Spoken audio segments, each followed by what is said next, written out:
Good morning, ladies and gentlemen. Welcome to the Boston Harbor Hotel. My name is Stephen Johnston. I'm Managing Director and General Manager here at the hotel, and it's my great pleasure to welcome you to our breakfast speaker series. Delighted to have you back again, those of you that have been here before, and welcome anybody who's new to the hotel. We're delighted this morning to welcome back to the hotel David Paleologos. David is one of the state and the nation's most respected and accurate, I believe, pollsters and political observers, and it's very timely that he's here with us today. So, welcome back, David. And to introduce David, it gives me great pleasure to introduce our own Tom O'Neill. Welcome, Tom. Thank you for being here today. Thank you, Stephen. And enjoy the breakfast, everybody. Stephen, thank you so very much. What a glorious morning, all morning, to be over here talking about politics with yet 1 week to go before the next elections. And our old friend David Paleologos is back from Suffolk University's Research Center with his famous bellwether predictor curve, where he predicts the outcomes without the margins, if you will. And he'll get into that a little bit. But there's a lot going on. There's a lot going on here in the state of Massachusetts from our constitutional office holders who are up for re-election in some cases, and wide open seats that are being contested. We have congressional races that have question marks all over them, and we've even got a few state senate and state representative fights that are looming as well. On top of that, the U.S. Senate. Which way does it go? Our gubernatorial seats, which way do they go, and how do they determine the Congress of the second decade of the 21st century? David, welcome. Thank you. Great to have you. What do you see? Great to be here.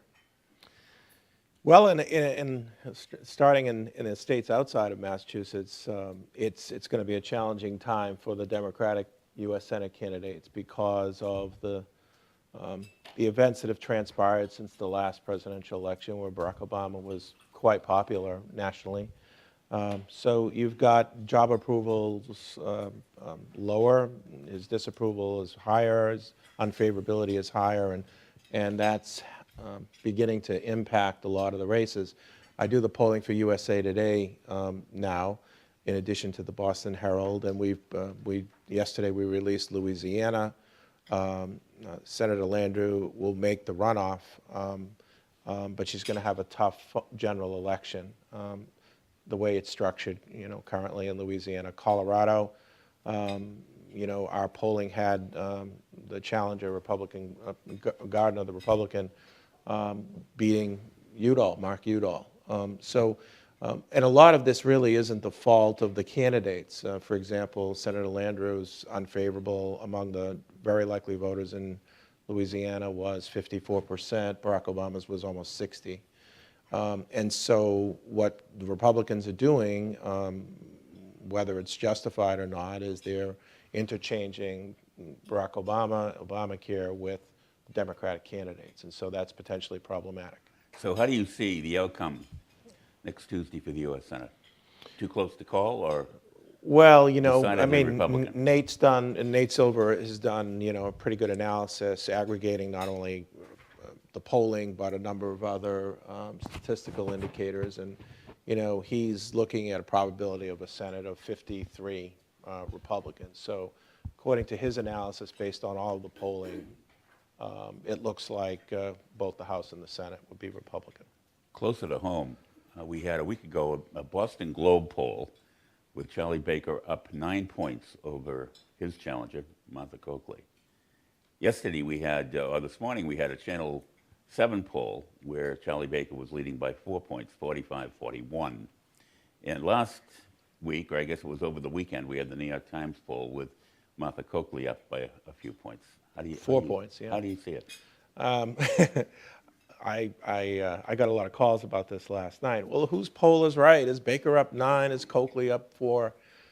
We're actually in the field right now with our last poll, which we're releasing Thursday morning on Boston Herald Radio, and then it'll be in the Herald on Friday. So we'll get a better picture of that. But I think people get frustrated and stressed out with the poll results because many don't understand what the ranges are, range of points on a poll. So if you have a poll that's 44-40, most people think, well, it's within the margin of error of 4. Well, it's actually within the margin of error of 8 because, or higher, because you've got 44 could be 40 or 48, and 40 could be 36 or 44. So you've got a big spread, and that's why you've got, different polls. I don't think, as some had speculated last night, I don't think researchers really have from personal experience, I don't think we have a horse in the race. I know both Baker and Coakley, we view it as if we were taking a blood sample or the temperature of the body politic. And so the numbers are the numbers. Researchers, we're all curious people. We all want to get it right. I don't think there's some master plan for the Globe poll to show Baker up 9 or for the New York Times to show Coakley up 4. And it potentially could be a range of points someplace in between. I know we have a lot of folks that want to ask a question, but before we get to the questions in the audience, you had mentioned to me earlier this morning that as you go around and you're talking to people and you're putting your thumb on the pulse of things going on politically, some disruption on the Democratic front as far as some of the state or local races are concerned, both for the state Senate as well as for State House of Representatives. What are you seeing? It may happen. Some organizations are doing this IVR polling, which is interactive voice recording. It's robo-polling, basically. And some of the robo-polling is showing those races very close, especially Essex out in Springfield and Everett. And the question you're asking is who benefits from that? And I think that's a valid point. In the polling that we did 3 weeks ago, the only question that was winning was question 4. To expand carryover sick time. So that's an indicator based on what Republican candidates are saying, how they would answer the questions. Question 1, I think people are misinterpreting why people might be voting no. Some have suggested that it's a confusion factor. And on our poll, we actually ask catch questions on question 1 and 3. Earlier in the poll, we're asking, do you support linking linking the gas tax automatically to the CPI, without asking them the official ballot question? And then we also say, do you support or oppose building casinos in Massachusetts, without asking the ballot question? Later on in the poll, then we run down the exact wording. And what I'm curious to find out is, what's the difference? Are there people who want to build casinos who are voting opposite, who are voting yes on the repeal, or vice versa? In terms of the gas tax question, to get back to my original point, I'm not necessarily sure that the confusion factor is the whole thing. If you go to the pump, the guy filled up my tank this morning. If you go to the gas station, the price of gas is very low. People aren't feeling the pinch of gas. Oil prices are down. They continue to drop. And I think a lot of people subliminally don't believe that CPI is out of control. It's not 1976 like Jimmy Carter, when he was president and the interest rates were high and that kind of thing. So I think there are a lot of factors into the no side on that gas vote. Yeah. So this morning I heard a national poll that said 68% of Americans think the country's heading in the wrong direction. So they started to just talk about Obama's impact on race and why we haven't seen Republicans sort of get out of seats nationally. They attributed some of this to ISIS, Ebola. Your thoughts on whether this is a change in them? Yeah, it's an excellent. Just repeat The question basically is talking about the 68% of people who think that the country's going in the wrong direction, and what is the impact of that on the races. Massachusetts, it's not so bad, the right track, wrong track number. But we've polled Ebola. For example, we've had a couple of, the polling suggests that almost 60% of the public doesn't trust the federal government to handle the Ebola crisis. You've got ISIS. Our poll got a lot of buzz. Our Colorado poll got a lot of buzz recently because we didn't show a gender gap in the Colorado race. And people are saying, well, that can't be right. How can it be even among women and, the Republican winning men when it's always the other way? And what we found out in the data is that in Colorado, not only women, women, 61% of women were saying they didn't trust the federal government when it came to Ebola. And right around the time we did the poll, there were 3 teenagers from the Denver suburbs who were trying to enlist in ISIS. So if you're a mother in Colorado, suddenly you've got a national security issue that hits home and the health issues that hit home. And when we looked at the data, we found that it was women who are independents who are moving more to the anti-Washington, D.C., anti-Obama side, which is, in this case, the Republican candidate Gardner. And so he's benefiting from that. And although I think there's a derivative effect with governors' candidates, because governors are managers, it's more local. But I think for the U.S. Senate, it's going to be challenging for Democrats. Jerry. Do newspaper editorials or the presence of major party figures coming in on behalf of the candidate move the needle on polling? They can, especially when the undecided is high. But in the governor's race, we're not, well, some polls are showing the undecided in the teens. Our polling, we believe pretty much people are decided, except for maybe 10%. So if you think about maybe 4% of the 10% being impacted by a newspaper endorsement, and instead of the votes breaking 55-45, let's say they break 3-1, that's 3% to 1%, that 4% block. So it's a net of 2% in the race. So I would say marginal at best. The Globe endorsement is unique, given that the last Globe endorsement was many years ago, and well did go on to win that race. Yeah. Thoughts on the Brown-Shaheen race? That's a fascinating race. When we first polled it in June, I think, Brown trailed 49-39. Now, 3 weeks ago, he trailed 49-46. So what that tells me is that Shaheen's not growing. She's at that 49%, and Brown is benefiting. But there are a couple of twists to that.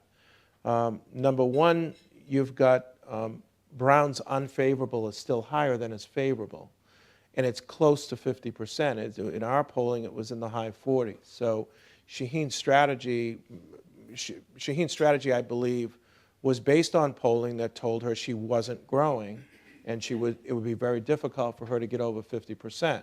So the campaign tactic they had to employ was to drive Brown's negative up. And I think that's been somewhat effective, but he continues to close the gap. And when you're an incumbent at 49%, you don't want to be in a situation where you get outpolled and you lose 51-49.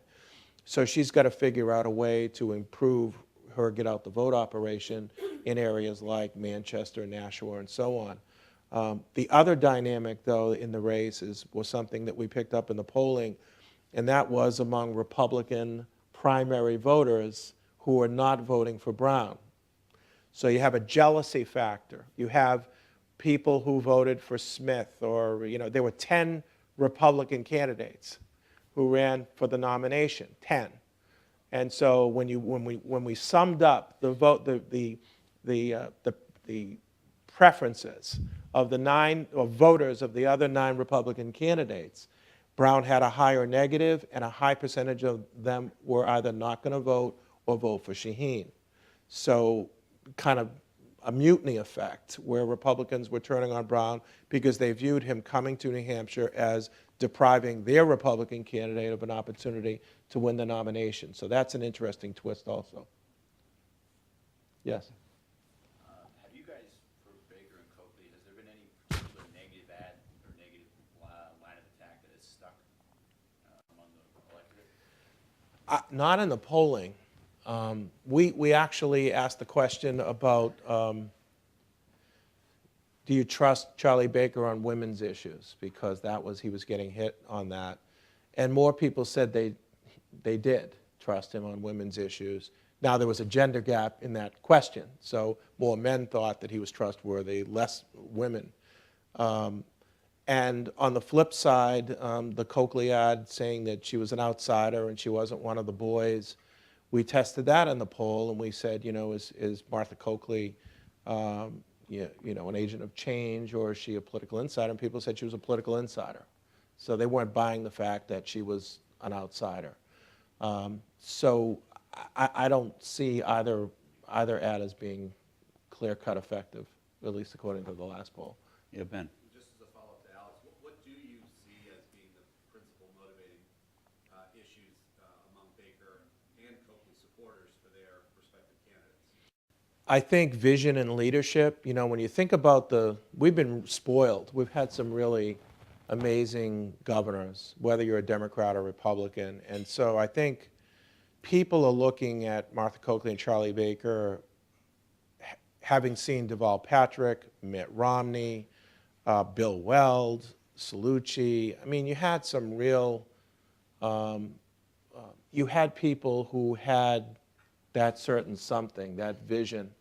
My sense is that, my emotional sense from reading the data is that you've got two candidates who seem to, and the polling verifies it, who seem to be going back and forth. Here we are in the last 2 minutes of the game, and, there are fumbles and interceptions. Nobody seems to, have the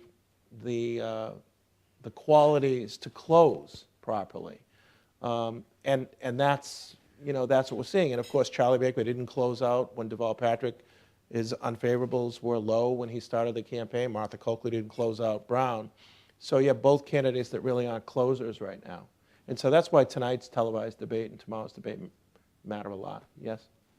Given that, I'm wondering, are any of the third-party candidates posing a problem with spoilers? If the polling allows people to make that determination. For example, let's say Suffolk releases a poll Thursday, and the poll shows Charlie Baker plus 9. You might have people who are Coakley voters who throw up their hands and say, she's not going to win, I'm going to vote for Falchuk because I was upset he got kicked out of the debates, he's been impressive on the campaign trail, and I'd like him to get his 3%. Or vice versa. You could have people who are conservatives who say, Charlie Baker's not conservative enough, I'm pro-life, and he's not, or whatever their conservative stance is, and they may vote for Scott Lively or Jeff McCormick. So the polling may dictate whether a third-party candidate gets more or less votes. As a general rule, just statistically, people don't realize this, but in the last two governor's races, Massachusetts voters in midterm cycles have given 9% and 9.5% of their votes to third-party candidates. A lot of people think, well, it was just Tim Cahill last time. Well, the total vote of third-party candidates in the last 4 years ago was 9.5%. 8 years ago was 9%. So the state has shown a willingness to support third-party candidates for whatever reasons. And it will matter. I mean, if it's, if it's a 4 or 5 point race, then 5 points going to the sum total of independents will matter.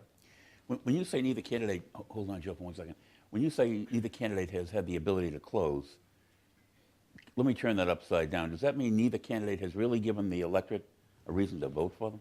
Or stated the reason? Yes. You've seen the debates have sort of been reduced to nitpicking on certain individual issues. And I'm not saying that candidates need to talk in glittering generalities that are meaningless and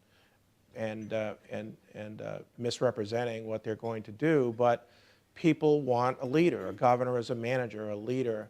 And I'm not seeing from the polling that they're drawing that away yet. It certainly could change. Joe Lee. I'll be voting in the state of Maine next week. Congratulations. Squires told me how to vote, but any comments on the governor's race there? We haven't polled it. With the USA Today partnership, the agreement was to poll only what they considered to be and what we considered to be, based on our analysis, the hotly contested Senate races. And if there was a governor's race in that state, we polled it as well. How do you see it, Joe? Well, Jack and I were discussing it today, and there's another one comes with the third party. Yeah. How that's going to affect That's right. The last time out in Maine, the Republican won because of the third-party candidate who siphoned votes off from the Democrat. Yeah, I mean, it's interesting because the gender piece of polling is in flux now. You know, it's not what it was 2 years ago. It may or may not be what it was 4 years ago. The only predictive measure is party affiliation from what we see. That's very consistent, party affiliation. So if you think about, not to get into math terribly this early in the morning, but if you think about the registration in Massachusetts, right, rounding numbers.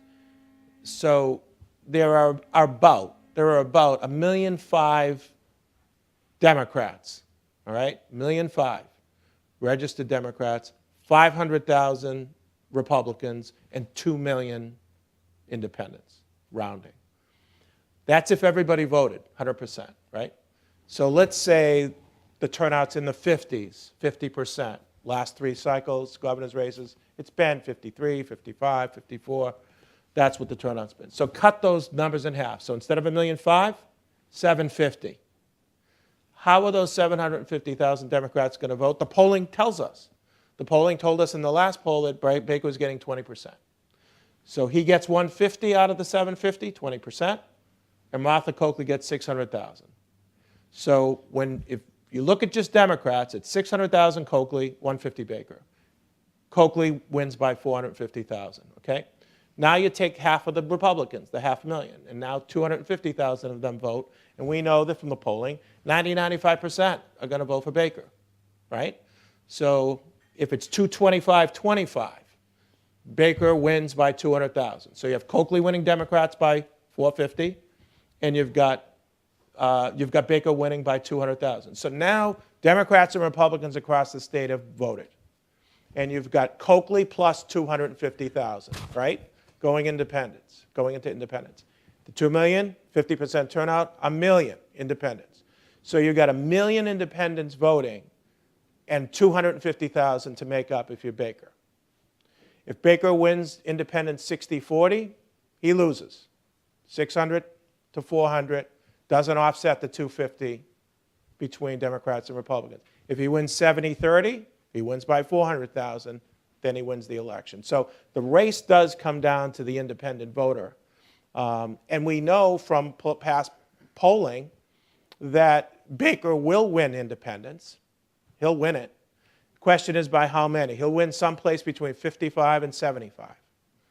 But that difference, whether it's 55-60, he loses. 65, he breaks even. 68, 70, he wins, or higher. That's basically what's going to tip the election. Yeah. If you were the moderator tonight, and you could ask one question that would unlock the key to what the independents are. Oh, come on.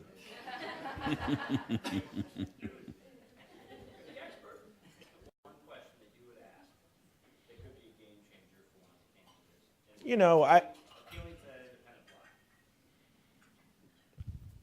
what would you like on your tombstone?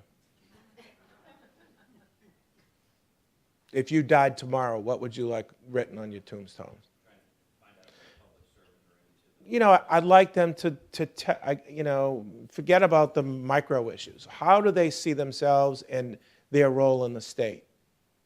Who are they? Who are they? Why are they running? And why is it relevant to the race?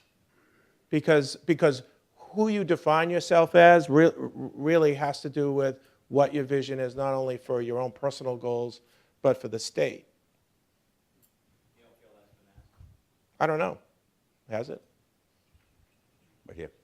Of those numbers that you just said of independent, has there been polling trying to figure out, are they true independents or are they just dotting that I when they go to register because they don't want to declare themselves? That is a terrific question. And the reason is, and this is why geography is important for sample frame, because an independent from Dover votes vastly differently than an independent from South Boston.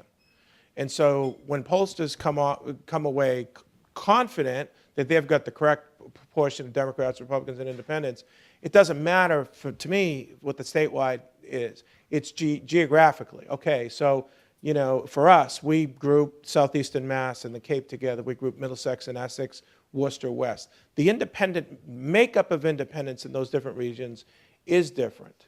And we know from the polling data, for example, that Brown won the independents against Martha Coakley 65-30. We had the poll showing him winning by 4 right before the election, and that was the number, 65-30. We also know that Brown only got 17% of Democrats when he ran against Coakley. He only got 17% of Democrats when he ran against Warren.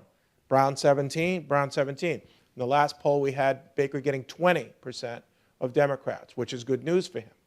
The bad news for Baker is that he wasn't winning among independents by the margin he needed to win by. For example, we know that Baker's going to win among independents.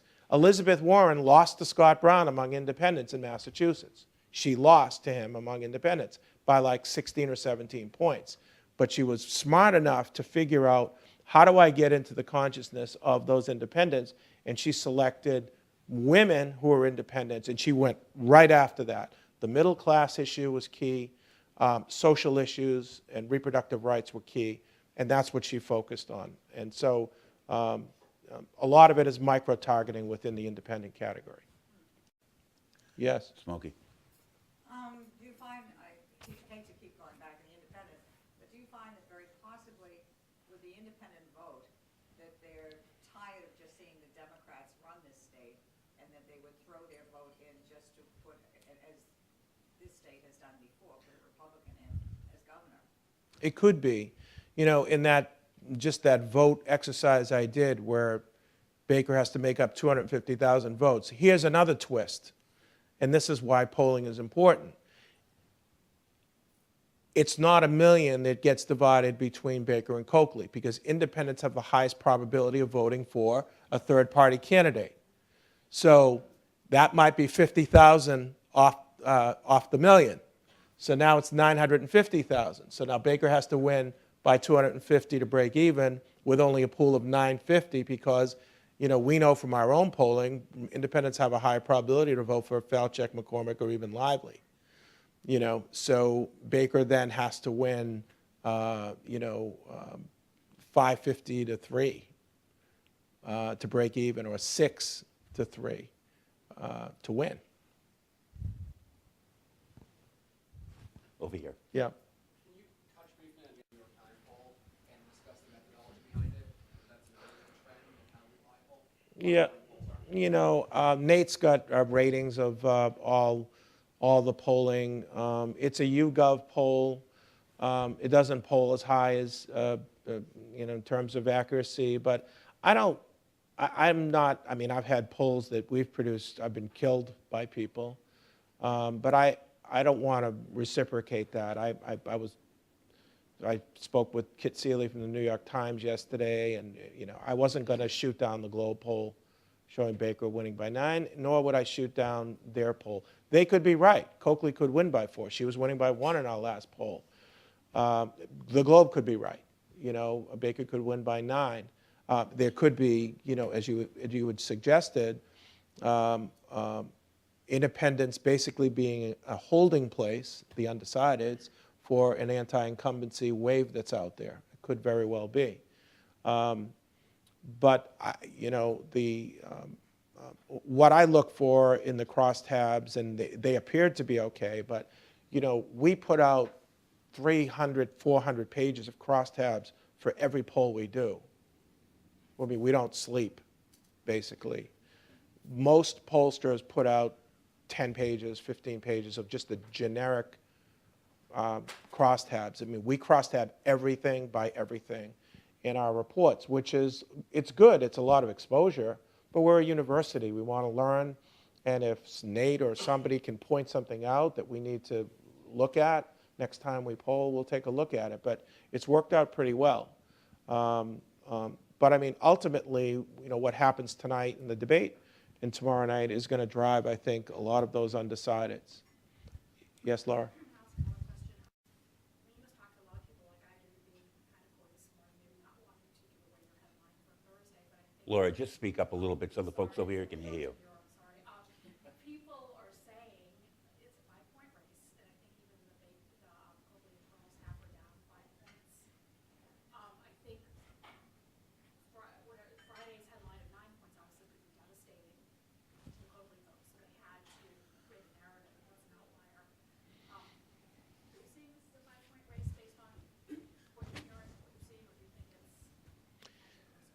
I don't know. We're, like I say, we are polling right now. A lot can happen, but a lot will stay the same in terms of party dynamics. And regretfully, what our poll findings are on Thursday and Friday could impact the race. And, you know, it's like the road to hell is paved with good intentions. I mean, our good intentions is to be as accurate as we can. But a lot of people will look to the Suffolk poll for guidance in terms of the race. So there's a ton of pressure on producing what we do. And we take it very seriously, you know, and that's why we'll release bellwethers even after the statewide poll on Monday to see if anything moved over the weekend. But remember, a 5-point race is a margin of error race. You know, did these other polls take into account an explosion of turnout in Springfield and in Everett? Did these other polls take into account, you know, Baker's strength in some of the precincts in Boston that maybe Brown wasn't strong in, you know, or the fact that Coakley is hanging in there still among independents, even though everybody thinks that all of the independents are, you know, are with Baker. I mean, he's going to win independents, but again, the question is by how many. Yeah, well, I can't tell you what they are, unfortunately, in this day of social media, because you'll have campaign operatives who we know who will do like robocalls in some small town or a direct mail piece and then make us look bad. But the idea of a bellwether town, I developed it in my own business years ago because I wasn't satisfied with exit polling. You know, you had a couple of cycles of exit polling where the networks had egg on their face because of bad exit polling on the day of the election. So I thought, I'd like to know the night before the election, you know, without dealing with all of the externalities of exit polling, what the race looks like. So I designed a system of finding a community, a county, a district, in the case of Louisiana, a parish, that reflected how that state would vote, just by looking at that town, just by looking at that county. And so it's an added indicator for us. It's not designed to predict margin of victory, but it's been very accurate in terms of predicting outcomes. In the cases where we've selected 3 bellwethers and all 3 bellwethers have said that the same candidate is going to win, it's never been wrong. We don't pick 3 bellwethers all the time. Overall, it's 85% in terms of picking winners and losers. It's not perfect. We've had our clunkers. Sometimes there's a bad county or it's a small county and a few voters make a difference. Hull was a perfect example in the primary. We selected Hull as one of the 2 bellwethers in the primary. We had Coakley in a closer race than most other pollsters, and we had Hull winning. We had Coakley winning by a small margin in Hull. Grossman ended up winning. Very few people voted in that election, and so 200 or 300 votes made a difference there. So it's not perfect, but it does give us an added data point that other pollsters don't have. Just a reflection of the coattail effect on the congressional races from the governor's race, if you will, both the North Shore, John Tierney's seat, now Seth Moulton versus Tassay. How do you see that? I live in the district. It's an interesting district because of the party makeup. The party makeup in that district is only 30% registered Democrats, 30. 10 registered Republicans, but they're 60% independents. So you talk about pressure on independents. The polling that I've seen, we haven't done, Suffolk doesn't do congressional polling, but we haven't seen very huge fluctuations. It's been Moulton by 3 or 4, Tassay by 2, Moulton by 5. It's all been within that margin of error. I think Baker will help him. Baker usually traditionally wins that district, or the Republican wins that district by 7 or 8 points more than the statewide because of the composition of the party registration. We saw that not only with Baker last time versus Deval Patrick. We saw it with Gomez versus Markey and Brown also. Great. Ann Murphy. I have an issue about the women's vote. I know there was a lot written, and you were quoted yesterday in the Boston Herald about how women vote and the impact that they're going to have on the election. It's a great question, and it does fluctuate. You know, it matters. The social issues do matter to women more than men, obviously, because they're impacted directly. But the question is, are there economic issues, safety issues, healthcare issues that are more important? Democratic women, as I say, they will vote Coakley by 5, 6 to 1. No question about that. It's the independent women, and Republican women are going to vote Baker. It's the independent women really that potentially could swing the election. Independent men are going to vote for the Republican candidate. So whether it's Brown, Gomez, Charlie Baker, but that one little component is probably important. And what is it in terms of the grand scheme of things? If you've got 53, 54% independents, you're looking at that 1/4 of the electorate, 26, 27%, who are independent women who will move the race, and it can move the race. They could move it to Coakley. Something could happen tonight in the debate, and they may say, you know, I don't, you know, one of the traditional criticisms, Baker looked angry. I'm going to vote for Coakley. Or, Coakley really didn't seem to know the numbers or be in command. I'm going to throw my vote this time. You mentioned something earlier, too, about in last night's debate in Worcester, something happened. Coakley had him on the wires. I don't know why. But he got angry or he got incensed over something, and it got a reflection. You talked about that. Yeah. Well, that's when, you're in the last week of a campaign, the textbook says that the campaign has to close on an up note. You never throw in mud all the way until the election. It hurts you more than hurts the person you're throwing mud at. So those are just sort of the emotional and reactions and the comfort level. And if people see Charlie Baker as angry, it's going to impact the electorate, especially women who could go to Baker or to Coakley. And so demeanor and tone are very, very important tonight, maybe more important than what they say. Can the Over here. enthusiasm gap, do you think, swing this election? I mean, is there more Republicans excited to vote or more It could. Republican-leaning independents Yeah, excited to vote? I think it could. When we use a cone model to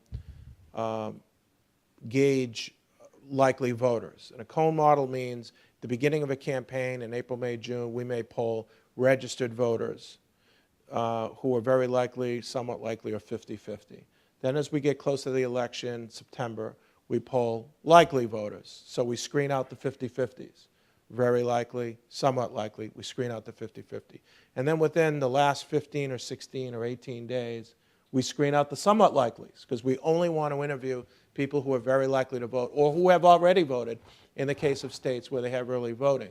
And so that's the cone. So, the cone gets narrower as we get closer to the election. And what we found in the data is that as that subset gets more finely defined, the people who drop out are more Democratic voters.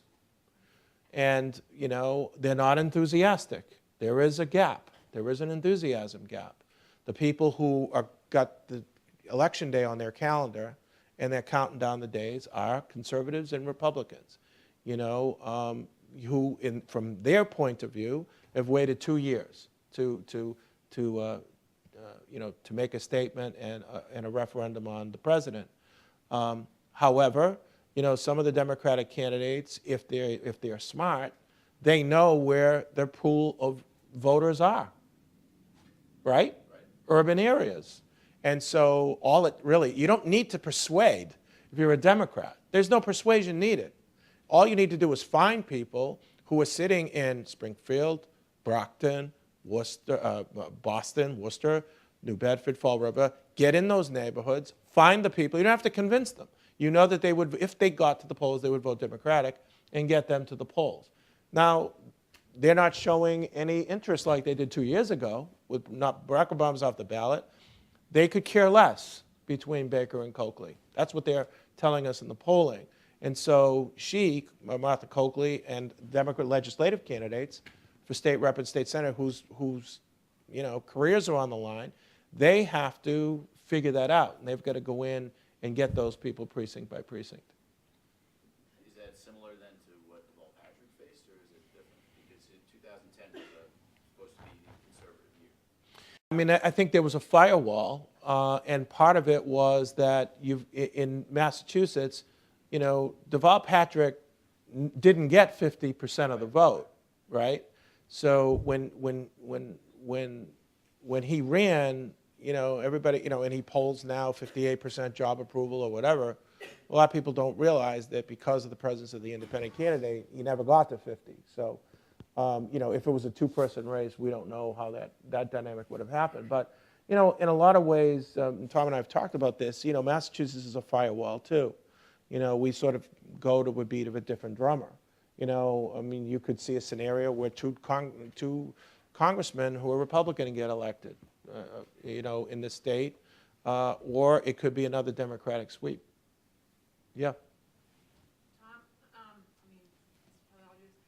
the lieutenant governors have been, maybe there was a debate, but I follow this stuff, I missed it if there was. There's been really no focus, and, Karen Polito doesn't ring true with a lot of independent women because of her Tea Party affiliation, and I'm wondering what, if any, effect you think they've had on moving the needle at all? Yeah. Or have they just been ghosts? Yeah, I don't feel bad about that. A lot of people, aren't aware. I think, from what I read this morning, that there might be a lieutenant governor's debate with NECN or one of the stations this week. But the truth is that people don't vote for lieutenant governor. Technically, every pollster should include the ticket when they ask the question, as it is listed on the ballot, because you're not voting. You're not going to see, Charlie Baker on the ballot when you vote. You're going to see, Baker Polito, Coakley Kerrigan. So, but most people don't take into account the positions of the lieutenant governor. Most people believe that the lieutenant governor's office shouldn't exist. Go easy on this, will you? Yeah. Just as I was saying that, I was like, oh, God. But those are the numbers, Tom. The numbers are the numbers. I'm just saying. It's amazing how some opinion. things have changed over the years. Yeah. It's not my opinion, but that's what the poll says. So, and unfortunately, I know from personal experience also. My brother Nick was a candidate for lieutenant governor many years ago, a long time ago, and you couldn't get people to a rally. You couldn't get people to do anything, contribute. Can't raise money. No way to put an organization together. It's very difficult, because people look. But you're right. It's you're a heartbeat away. God forbid something happens, or and we've had governors who have been appointed ambassadors, and the lieutenant governor takes over. We had Jane Swift, Paul Cellucci. So we've had situations like that. There's one Yeah. question over here. Picking up on Ann's question about the women's vote, how do you see the Attorney General's race with Maureen Healy impacting the Her numbers are amazing. I've never met her.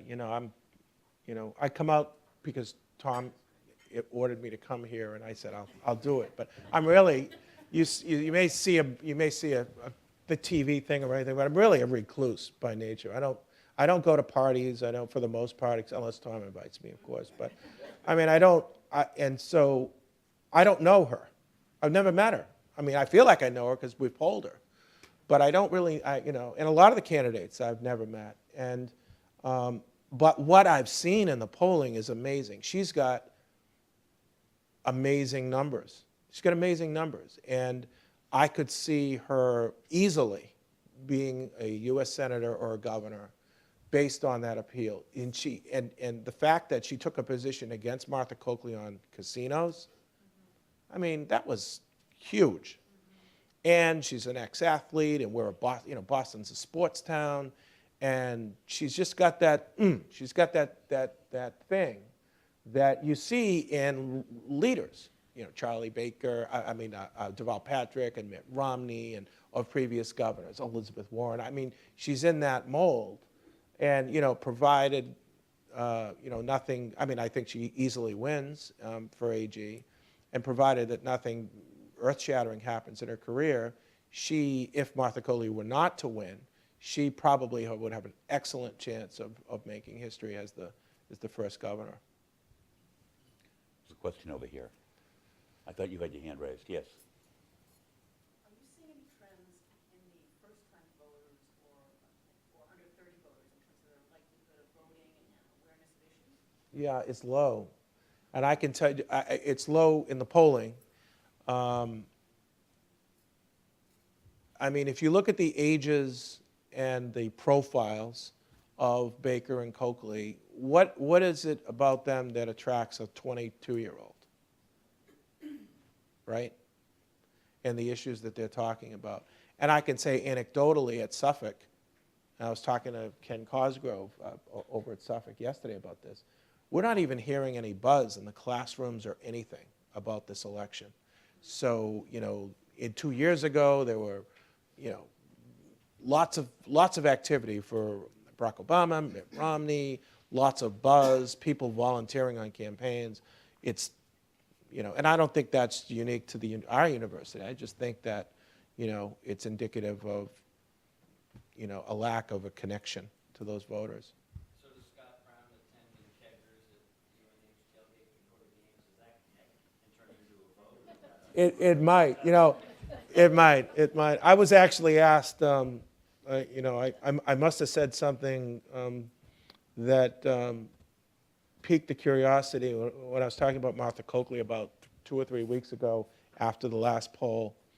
And somebody said, well, tell me, what has she got to do to break this logjam? And I said, you know what? I just joking, I said, she should put on a leather jacket, don a bandana, get on a motorcycle. And I actually got a text this morning that if you go to Martha Coakley's Facebook page, there was a bikers rally for Coakley.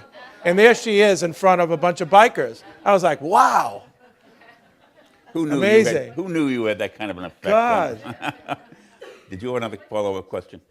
Yes. You were there? She was pulled over. She didn't go to the rally. Oh. It was a fundraising bike ride. Okay. And it was in Beverly, and all of a sudden, I think she lives in the area. She just pulled over, and everyone. It was a photo op. Get a photo. We want a photo. Oh, wow. One of the bikers threw a leather coat on her. I'm like, oh God. But something, a moment like that could matter. If that picture gets shot around social media, you just don't know. You asked about connecting with young voters. You just don't know. I just want to ask you, does it mean anything to you that very possibly at the end of this election we may have 4 women in office? I think it's great. What does it mean? Get things done. It means I no. It means they were better candidates than the people they ran against. Really. I think it's terrific. Yeah. It happened in New Hampshire. Had this wave. I think it'll be terrific. I mean, Billy Galvin actually, of all the constitutional offices, was polling the highest. He was like at 55%, and all of the other candidates, the constitutional offices, I think Suzanne Bump was the closest.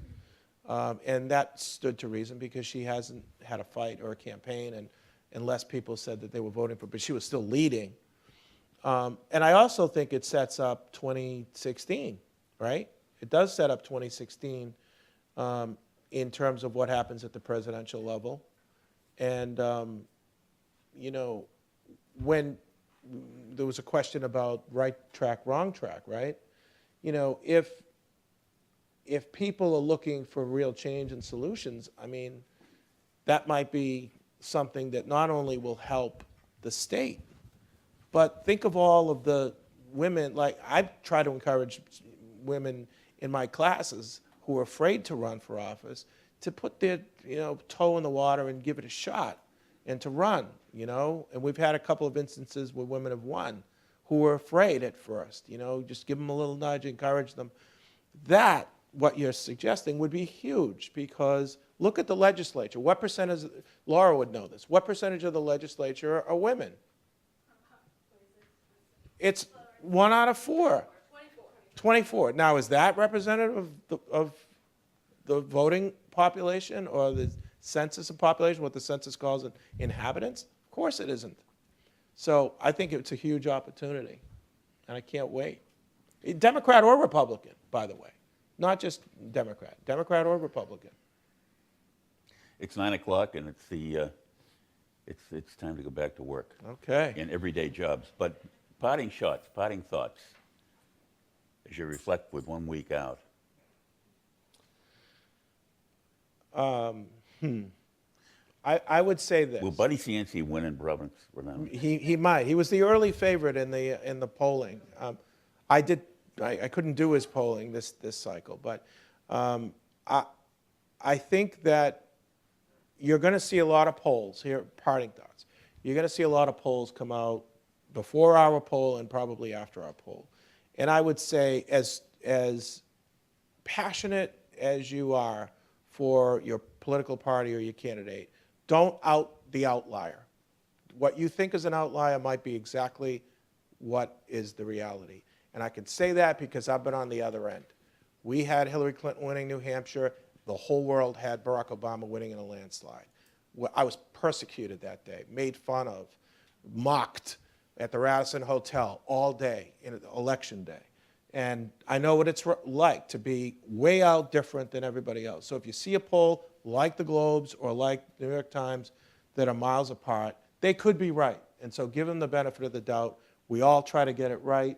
We all have the best intentions. And, and hopefully it works out. Final insights. Thank you. David, it's You're great welcome. to be here. Stephen, thank you very much for your hospitality. Everybody, thanks for coming. And don't forget to vote next Tuesday. Thank you.